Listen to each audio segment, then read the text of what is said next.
In the 1990s, self-help books promised that recovering buried trauma could heal you.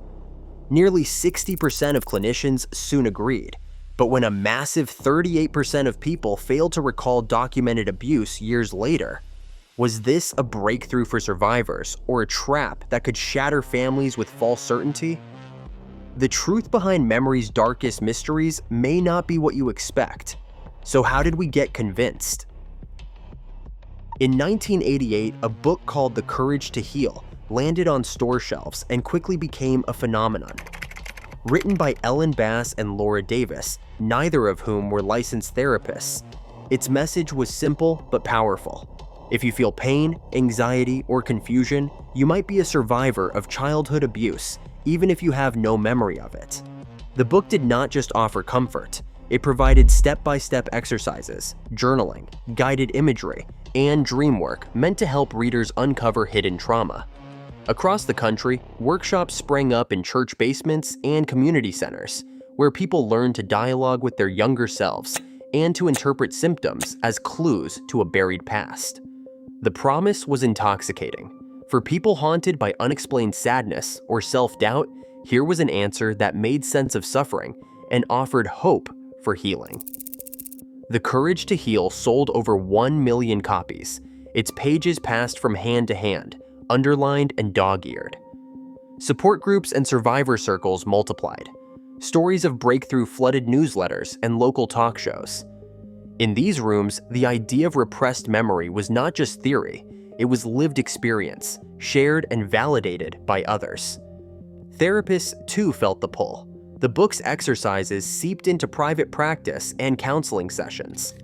Symptoms like depression, eating disorders, or low self-esteem were reinterpreted as signals of forgotten abuse. The logic was circular but persuasive. If you were struggling, maybe it was because something happened that your mind protected you from. If you could recover that memory, you might finally heal. This cultural momentum had its own gravity. Manuals, seminars, and hotline scripts repeated the message: trust your feelings, not just your memory. The movement did not wait for scientific proof. It grew on the power of stories, testimonials, and the deep need for meaning. By the early 1990s, the idea of buried trauma was everywhere, on daytime television, in self-help aisles, and in the language of therapy itself. The allure was hard to resist. What if the key to your pain was simply waiting to be rediscovered? Clinicians were not just swept along by the cultural tide. They saw patterns in their own work that seemed to back up the idea of buried memories. In surveys from the 1990s through the 2010s, more than half of practicing clinical psychologists, 58%, said they believed the mind could repress traumatic memories and later recover them. That belief was not just academic. It shaped real therapy, real diagnoses, and real family conversations. One of the most widely cited scientific studies came from Linda Williams in 1994. Williams tracked down women who, as children, had been treated in hospitals for documented sexual abuse. 17 years later, she interviewed them as adults. When asked about their childhood, 38% did not mention the abuse at all, even though hospital records proved it happened. For many, the events were simply not reported, sometimes because of shame, fear, or a wish to move on.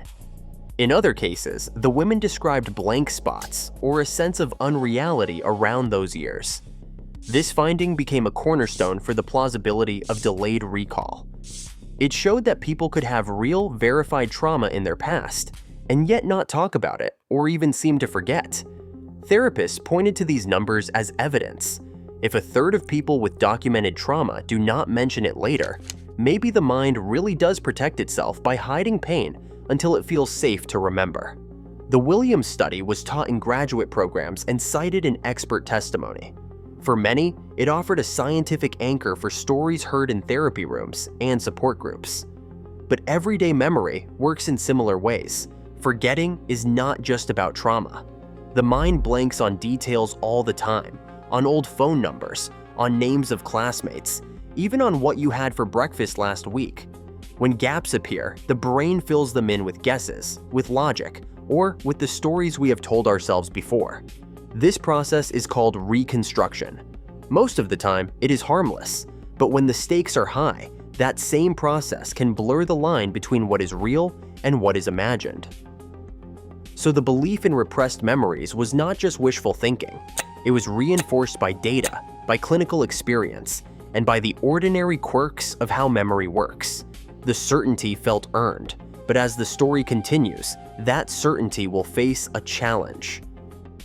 In the early 1970s, a young psychologist named Elizabeth Loftus set out to test a simple question: how reliable is human memory when it comes to details? Her most famous experiment, published in 1974, invited people to watch short films of car accidents. Afterwards, they answered questions about what they had seen. The twist was in the wording. When participants were asked how fast the cars were going when they smashed into each other, they gave higher speed estimates and were far more likely to remember seeing broken glass, even though there was none. A single word changed the story in their minds. Loftus did not stop there. In the 1990s, she and colleagues planted entire childhood events into the memories of adult volunteers. The Lost in the Mall study asked family members to supply real childhood stories, then slipped in a fake one about being lost in a shopping mall. About a quarter of participants later described the invented event as if it had really happened, sometimes adding vivid details and emotion. The lesson was unsettling.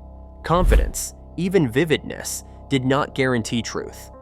In the lab, people could be led to recall events that never occurred simply by the way questions were asked or stories were told. These findings did not just challenge therapy practices, they raised doubts about the reliability of eyewitness testimony and the justice system's faith in memory. Loftus's research made one thing clear: memory is not a sealed vault. It is a living story, rewritten every time it is told. Inside a Los Angeles courtroom in the late 1980s, the McMartin preschool trial stretched on for 7 years, becoming the longest and most expensive criminal case in United States history. The charges were explosive: claims of ritual abuse, secret tunnels, and bizarre ceremonies, all surfacing through repeated interviews with young children. Investigators used puppets, dolls, and persistent questioning, methods that, under pressure, coaxed children into describing events that grew more elaborate with each retelling.